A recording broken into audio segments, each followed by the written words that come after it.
Hi, my name's Chris Collier. I am your host of the Conquer with Chris podcast. The podcast, I messed up my line. I have one line, the whole show. I can't even get it right. Hi, my name's Chris Collier. I'm your host of the podcast, Conquer with Chris, the podcast you don't want to miss. I have a very mighty guest today. Today I have Mighty Pete. Welcome to the show, Mighty Pete. Well, thank you. Thank you for having me. And it's an absolute pleasure to be here. So thank you for having me on, Chris. Oh, it's my pleasure. So, Mighty Pete, let's let the people know like who you are, kind of where you're from, kind of what you're about, just a little bit. Sure. So my name is Mighty Pete, also known as Pete Lawton. I am a podcaster, author, TEDx speaker, father, mentor, coach, and property investor. I think is probably the quickest summary I can give you in 2 or 3 lines. That's wonderful. So let's hear a little bit about your story. How'd you get started in becoming a podcaster, TEDx speaker, author? We know how the fatherhood thing started. Let's not go there, but let's talk about the entrepreneurial stuff.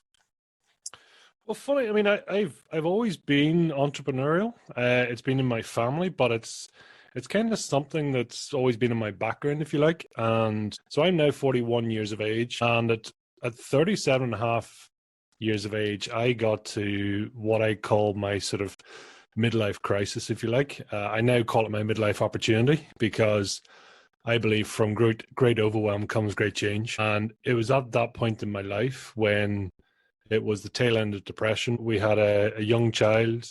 We had just lost a business, and I kind of liken it to like a fishing rod. It's like who I was would be the handle of the fishing rod, and who I was the top of the fishing rod, if you like, and flopping around, and it was just totally disconnected, and yet the true me was the handle. And it's just I just didn't know who I was. And that's the time in your life when you're a couple of years into your mortgage. People are saying now that you're a dad, and you should know, you're supposed to be sensible, you're supposed to be organized, you're supposed to have supposed to have all your stuff together, right? And I felt lost. I was all over the show. People say, "What do you want?" It's like, I don't know. You tell me. What are we doing? I don't know. And like I say, at that point, it was a pretty dark place, and it all pretty much hinged on one particular evening, 2 days before Christmas. I found myself sitting on the edge of my bed one night, just rocking backwards and forwards in pain, absolute pain. And we had a young child in the room. She was very, very young. I just sat there and was like, I just can't do this. I can't do it. And I mean, the pain, innocently enough, was from toothache. But it was that kind of toothache that's connected to every nerve in your body. And whilst it was toothache, it was also an amazing metaphor for everything that was going on in my life. Did you ever get to that stage in life where you kind of go, something's not right? I'm tired. I've been beating my head off the wall. I need more, but yet I can't work anymore.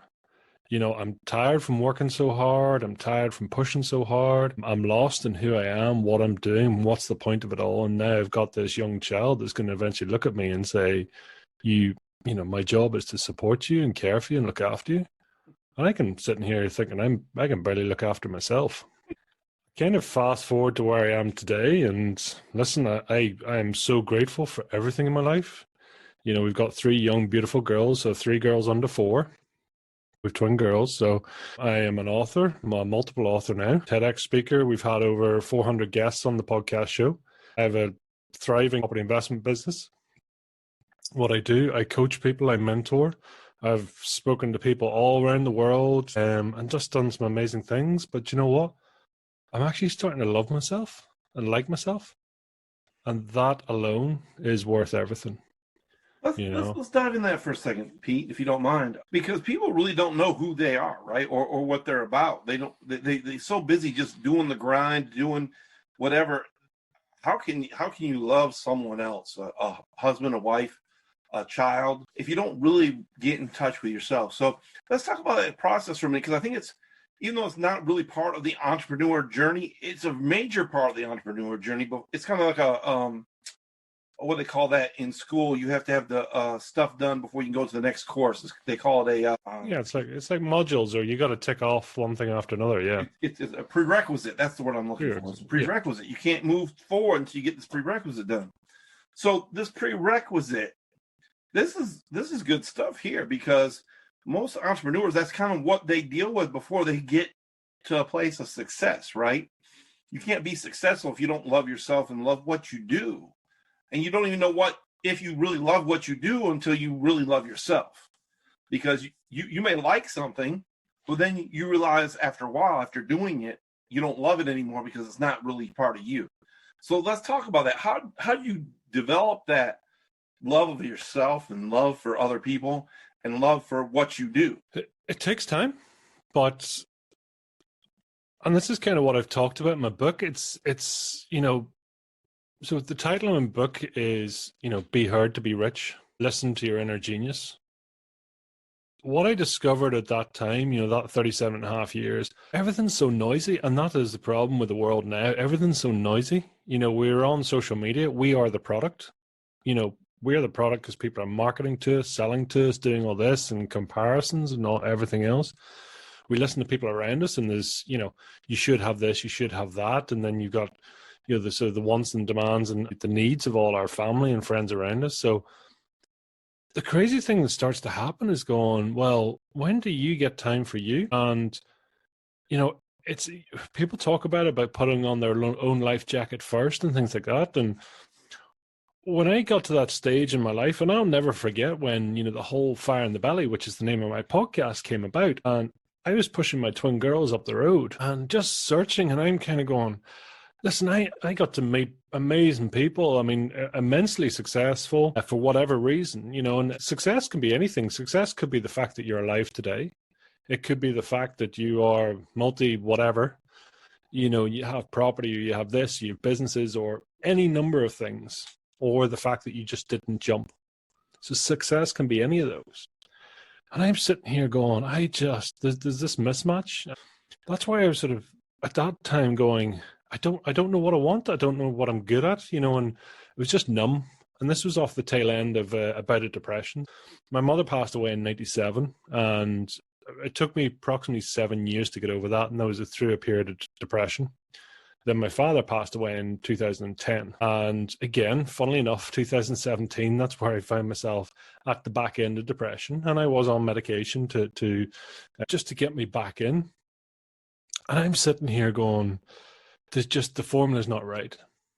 So that's the when I start asking the questions going, what am I doing wrong? Or what are these other people doing right? What is it that drives somebody? What is it that makes somebody get out of bed? Because listen, we're all born naked and screaming, right? We come into the world with nothing. There's no tow bar in a hearse, so you leave with nothing. So somehow people go from, achieve amazing things in between. Some people achieve amazing things, some people don't. But it's all relative, right? It's all perspective. And that's when I sort of thought, well, the least I can do is what I haven't been doing is start to listen and look at the journeys of those around me. Some amazing people, some mentors, coaches, people all around the world. And it's exactly that. And the question that kept coming into my head, and I'll never forget the day, was simply, it's like, well, why is it? What builds somebody's passion? What gives them this burning desire that they just won't bloody stop? They just keep going and going. What is this fire in the belly or this gut instinct or whatever? And it's kind of, fire in the belly. What gives someone fire in the belly and this passion and all this? And I just kept coming back to this fire in the belly. Fire in the belly, it's kind of a weird term, right? But it's also universally known. If you say to someone, it's like, well, maybe you have heard the term, or I don't know the term, but it's non-racial, it's non-geographical. It's just like, if you got fire in your belly, and you can say it to anyone. But suddenly what happens when you start talking about a person's passion or their fire in the belly, suddenly you notice the ear, the smiles are going ear to ear, big smiles. They're suddenly the higher energy. They're suddenly talking louder. They're talking more energetically. And they're sitting there going, this is my passion. And it could be anything. God knows, I have spoken to people with passions about cars, tea cozies, speaking on stage, the fact that they're alive today, speaking to sharks, sex therapists, everything in bizarre. And it's like, and their energy's here. They're really passionate. So in my journey to try and find my passion, I've gone for the sort of numb, and I kind of describe it's a bit like, depression is it's a funny thing, but it's a bit like massaging a jellyfish. You kind of go, well, what's the point? Because it's got no spine. It's just kind of, you're just going through the motions of life. You're just doing your thing. And, And this thing that kept coming back into my mind is like, well, what if? Okay, so I've got, strictly speaking, or statistically, I'm kind of coming up to the midpoint of my life. And I've done okay, listen, property and one thing and another, and I've worked bloody hard. But the question was, if was to repeat the second half of my life the same way I applied my first half, would I be happy with that? And I got to say, well, listen, I'm grateful for everything I have, and I know it will continue to be great. But when someone asks you the questions like, are you capable of more? I could only answer is yes. I think I am. I know I am. And so then I started saying, well, what if? What if I just asked the question? What if I just spoke to somebody and asked what they did? What if I spoke to anyone? What if I just started to read a book, do something, try something? And that's really kind of what happened is through that time, I started to learn how I learn because I didn't know, which sounds strange because I then since then discovered that I'm dyslexic and ADHD. I've gone through, I mean, I've listened to now well over 200 books. I listen to something every night. I have 3 reading groups every day. You know, I would interview, like I say, we've interviewed well over 400 people, done crazy things. And what I found, my passion is actually the Fire in the Belly project, is when I speak to people and they talk about their passion.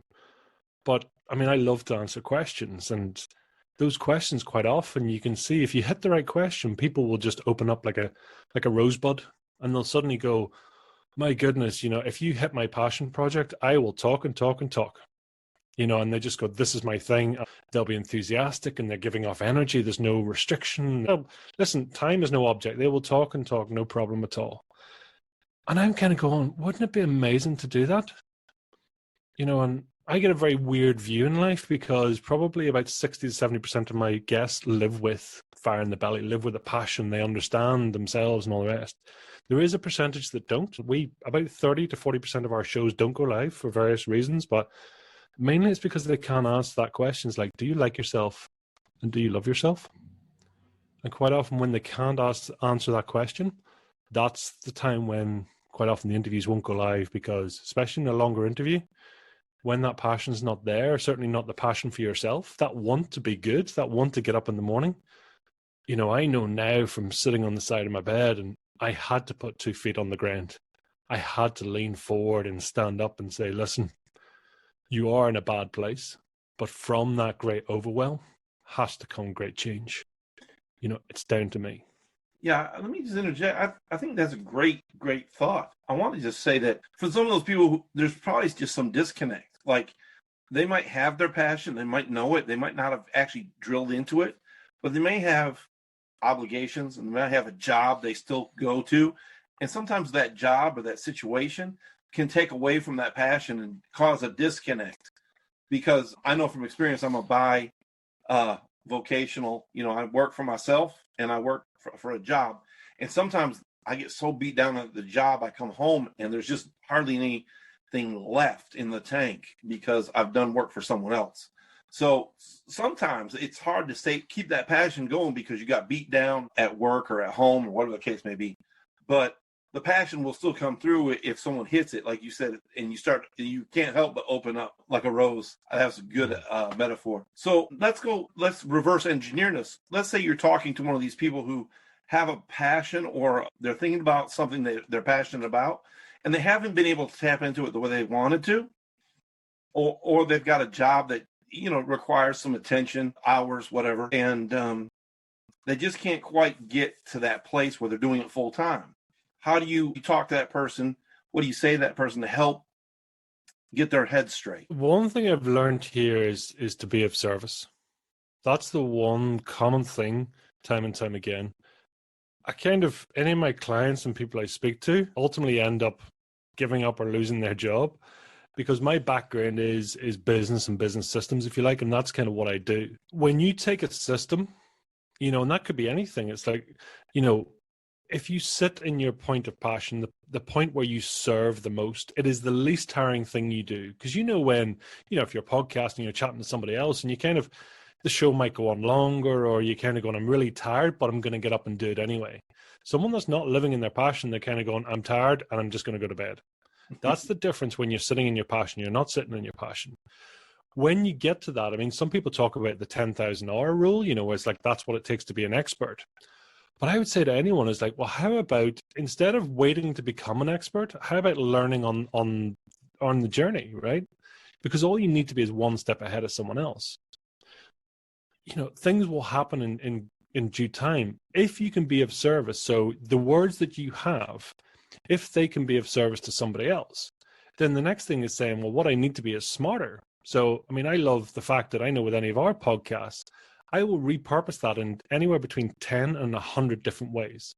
So that 1 hour or 2 hours of content becomes like anywhere from 10 to 100 hours of content. And that's through everything from transcription to different social media platforms to membership sites, things like that. So if you cannot find a way to multiply your output for the same input, you will always work for money. The second thing is if you can't find a way to actually earn money while you sleep, you will always work for money. You will have to do it. You're tied to the job. You don't turn up, you don't get paid. So it's little things like that when you start to get into your passion. It's your absolute duty to live in your passion, your joy. That's your calling. That's your thing. And that's when you will be the best person, the best version of you. So stick to that rather than trying to be, whether it's be multiple jobs or I have to do this. I mean, I call it the love but, and it's like, I would love to do this, but I have to pay the mortgage. I'd love to do this, but I missed a year in school. I'd love to do this, but whatever, excuse. And listen, I get it. Life is busy. I really do get it. And that's not to take away from people. But I'm saying if you put as much pressure and as much opportunity, because pressure's for diamonds, right? The more pressure you apply, you create diamonds. The more pressure you put on the things that you love, then ultimately, it's not that you try and get rid of the excuses or try and get rid of the things that hold you back. They just fade away. You focus on the things you love, the passion, and ultimately then that gives off the energy which will attract people.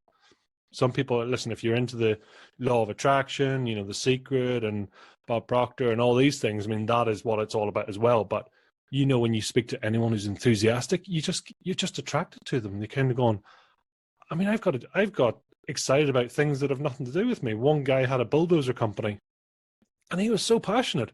I came off the call and was like, I love bulldozers. I love demolition. It's like, hold on, it's not my company. Step back, Well, I think me and you are similar in that way. We're both kind of empathetic, like we pick up on other people's emotions and we get charged from it, right? That's what makes us good podcasters. We're good facilitators. We're good.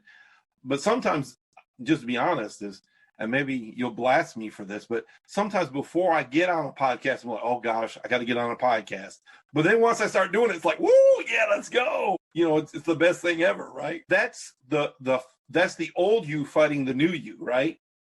That's the old you, the one that has the job, the one that has the mortgage. Not to say the new one doesn't have the mortgage, but it doesn't focus on the mortgage. And listen, it's, whenever you're not sure, anyone's sitting there passion, all the other stuff, it's kind of going, yeah, I've got this problem, but I'm going to find a way.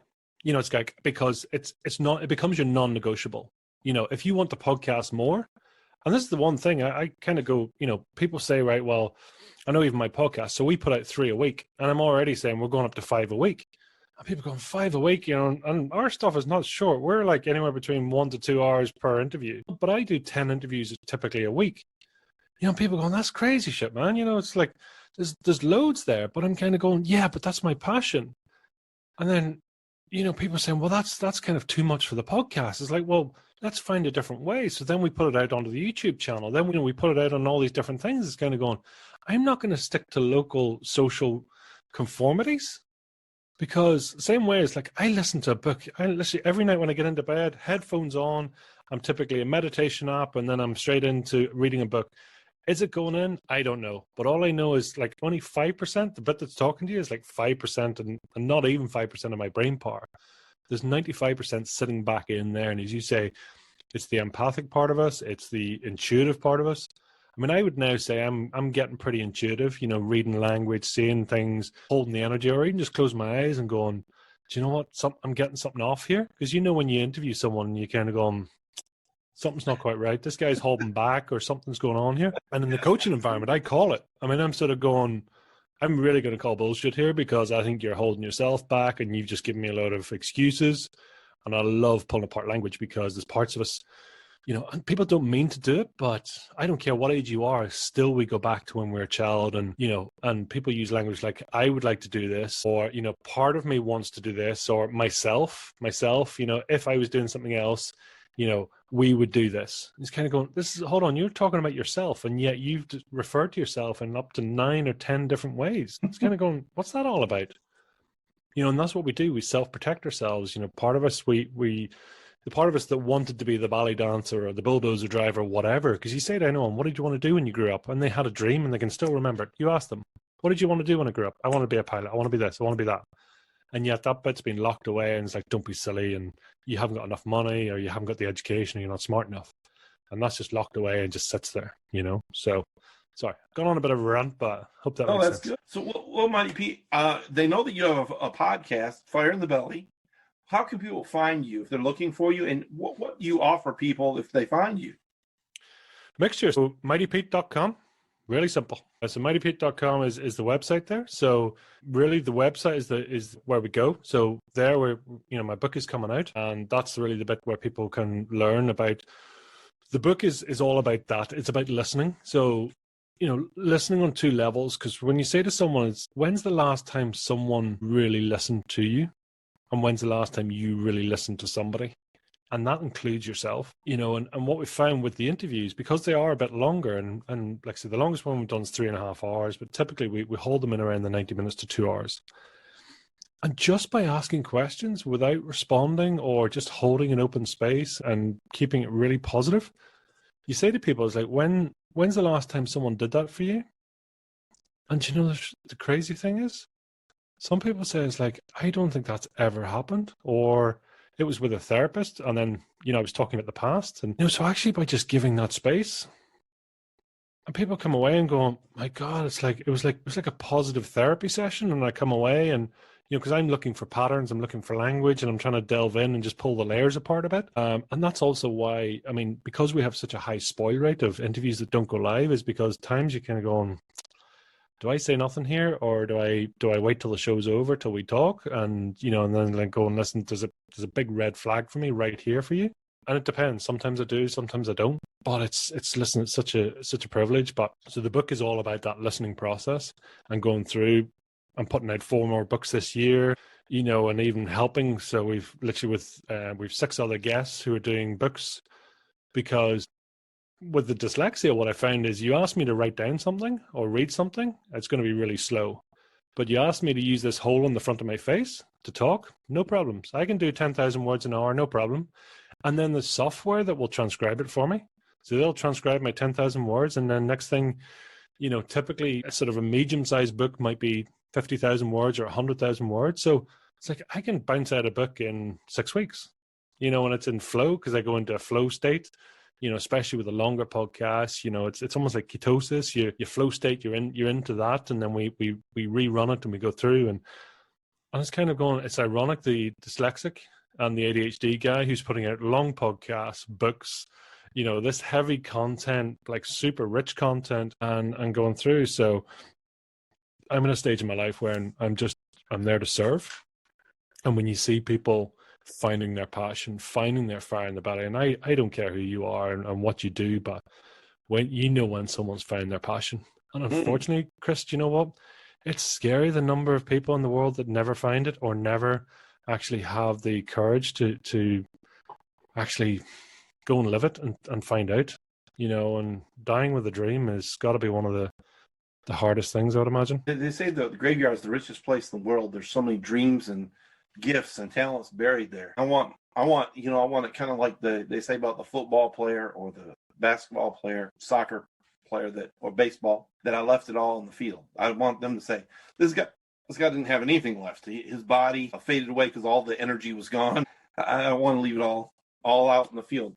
So I have you as your quote is great overwhelm begets great change. Great change. Yeah, it is that. It is there's a couple of things, it's like to see the light, you got to see the dark. Sometimes you got to have that contrast, but it is that, from great overwhelm comes great change. And, it's trying to say to people, and funny, even, one of the people I was talking with today is saying, it's like, sometimes great things don't happen.